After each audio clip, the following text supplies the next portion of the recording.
Hello and good morning students.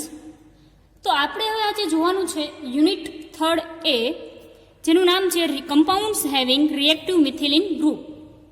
એટલે કે આપણે આ ચેપ્ટરની અંદર રિએક્ટિવ મિથિલિન ગ્રુપ શું છે અને એના વિશે આપણે જોવાનું છે કે કેટલા પ્રકારના રિએક્ટિવ મિથિલિન ગ્રુપ છે, એના એક્ઝામ્પલ કયા કયા છે એ બધું. તો ચાલો સ્ટુડન્ટ્સ, હવે આપણે સ્ટાર્ટ કરીએ રિએક્ટિવ મિથિલિન ગ્રુપ. સૌથી પહેલા તો એની ડેફિનેશન આવશે કે સક્રિય મિથિલિન સંયોજનો એટલે શું. બરોબર? તો કે CH2 સમૂહને મિથિલિન સમૂહ કહેવાય છે. જ્યારે આ મિથિલિન સમૂહ બીજા ઋણ સમૂહ જેવા કે આલ્ડીહાઇડ, કીટોન, એસ્ટર, કાર્બોક્સિલિક એસિડ વગેરે સાથે જોડાયેલા હોય ત્યારે મિથિલિન સમૂહનો હાઇડ્રોજન પરમાણુ તે કાર્બનથી ત્રીજા સ્થાને આવેલ વિષમ પરમાણુ ઉપર સ્થાનાંતરિત થાય છે. તો જો સૌથી પહેલા તો શું તેને કીધું છે કે CH2. બરોબર? આ સમૂહ જે કોઈ પણ સંયોજન ધરાવે તેને કહેવાય સક્રિય મિથિલિન સંયોજન. હવે આવું સંયોજન ક્યારે થશે કે જ્યારે આ મિથિલિન સમૂહ બીજા કોઈ ઋણ સમૂહ એટલે શું થશે કે તેઓ નેગેટિવ આઈ ઇફેક્ટ દર્શાવશે. નેગેટિવ આઈ ઇફેક્ટ એટલે કે થશે ઇન્ડક્ટિવ ઇફેક્ટ, એટલે કે પ્રેરક અસર. હવે આ નેગેટિવ ઇન્ડક્ટિવ ઇફેક્ટ શું કામ થશે કે જો આજે આલ્ડીહાઇડ અથવા તો કીટોન એસ્ટર ગ્રુપ છે, બરોબર, તેની સાથે ધારો કે કીટોનનું આપણે એક્ઝામ્પલ લઈ લઈએ. બરોબર? તો આ જે કાર્બન છે, બરોબર, એની વિદ્યુત ઋણતા એટલે કે આજે ઇલેક્ટ્રોનેગેટિવિટી જે છે એ ઓક્સિજન કરતાં કેવી છે? ઓછી છે. એટલે બરોબર, ઓક્સિજન ઉપર કેવો આવશે? આંશિક ઋણભાર, અને કાર્બન ઉપર આવશે આંશિક ધનભાર, એટલે કે પાર્શિયલી પોઝિટિવ અને પાર્શિયલી નેગેટિવ. તો આ જે છે C+O એ કેવો ગ્રુપ થયું છે?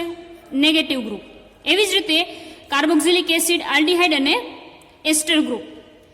તો જ્યારે આ મિથિલિન સમૂહ બીજા ઋણ સમૂહ જેવા કે આલ્ડીહાઇડ, કીટોન, એસ્ટર, કાર્બોક્સિલિક એસિડ વગેરે સાથે જોડાયેલા હોય ત્યારે મિથિલિન સમૂહનો હાઇડ્રોજન પરમાણુ તે કાર્બનથી ત્રીજા સ્થાને આવેલ પર વિષમ પરમાણુ એટલે શું કે કાર્બન અને હાઇડ્રોજન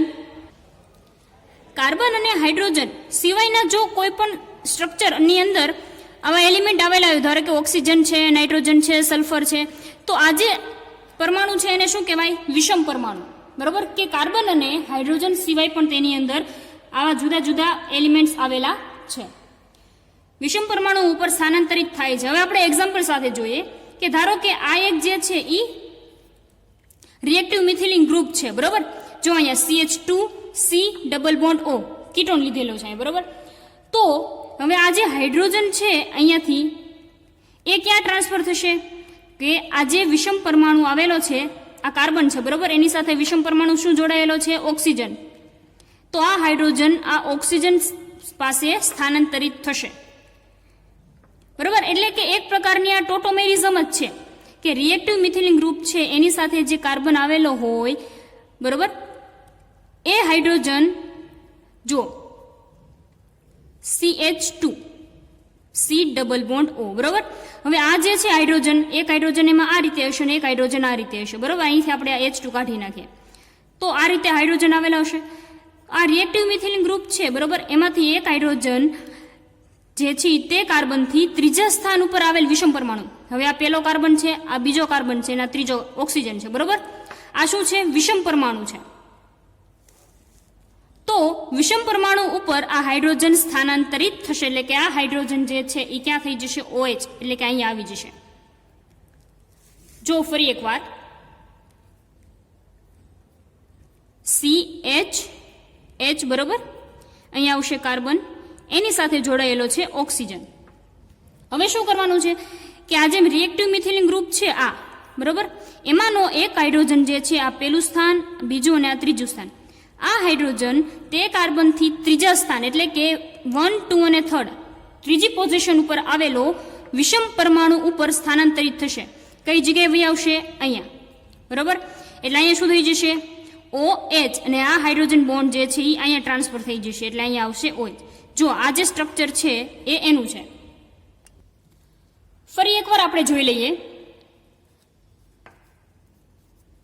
આ છે આપણું રિએક્ટિવ મિથિલિન ગ્રુપ, બરાબર. 1, 2 અને આ 3. આ છે CH2 એટલે કે આપણું રિએક્ટિવ મિથિલિન ગ્રુપ. હવે રિએક્ટિવ મિથિલિન ગ્રુપ છે એની ડેફિનેશન શું છે?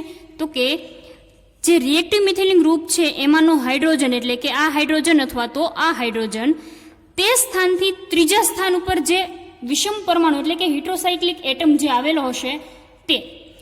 હવે જો આ 1, અહીંયા 2 અને આ 3, બરાબર. તો આ હાઇડ્રોજન છે એ ત્યાં ત્રીજા સ્થાન ઉપર સ્થાનાંતરિત થશે. એટલે કેવું અહીંયા આપણને સ્ટ્રક્ચર મળશે?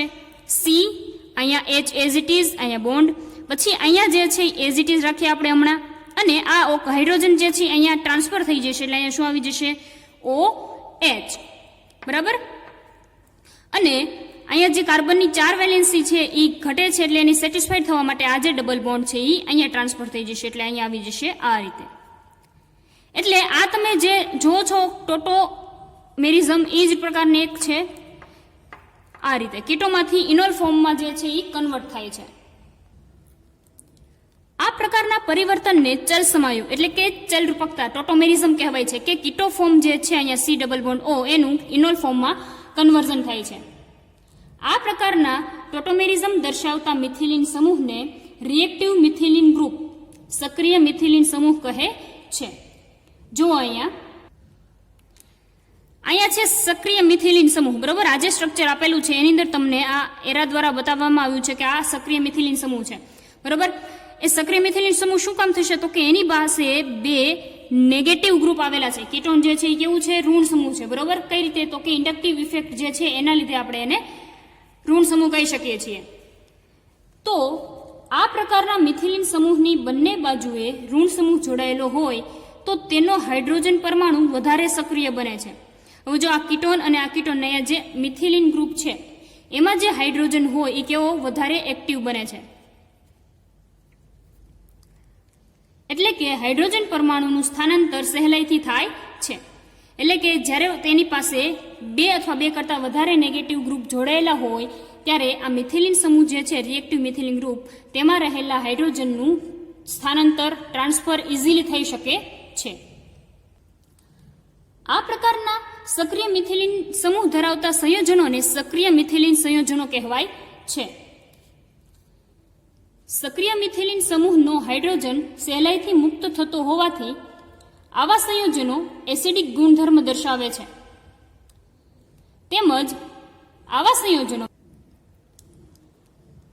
આવા સંયોજનોમાંથી બીજા નવા સંયોજનોનું સંશ્લેષણ પણ સહેલાઈથી કરી શકાય છે.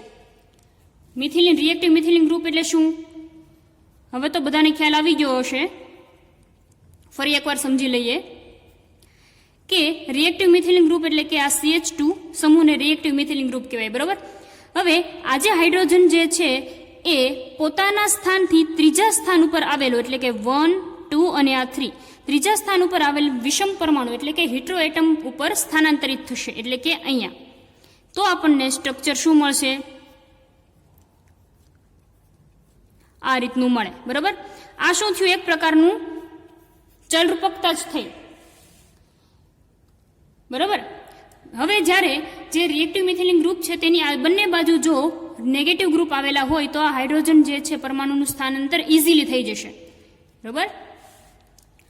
આ પ્રકારના સક્રિય મિથિલિન સમૂહ ધરાવતા સંયોજનોમાં થતા ચલ સમાવય એટલે કે ચલરૂપકતા પરિવર્તનમાં કીટોનનું ઇનોલમાં અને ઇનોલનું કીટોનમાં રૂપાંતર થતું હોય તો તેને કીટો ઇનોલ ચલરૂપકતા કહેવાય છે.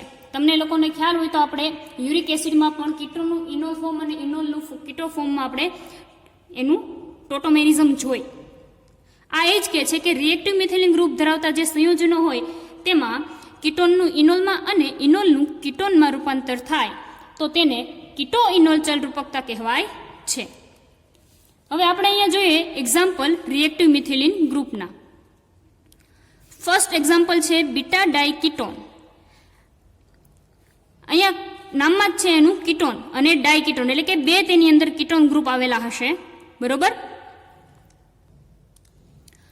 તો જો અહીંયા CH3 C double bond O CH2 C double bond O CH3 આ છે તેનું કીટોન ફોર્મ.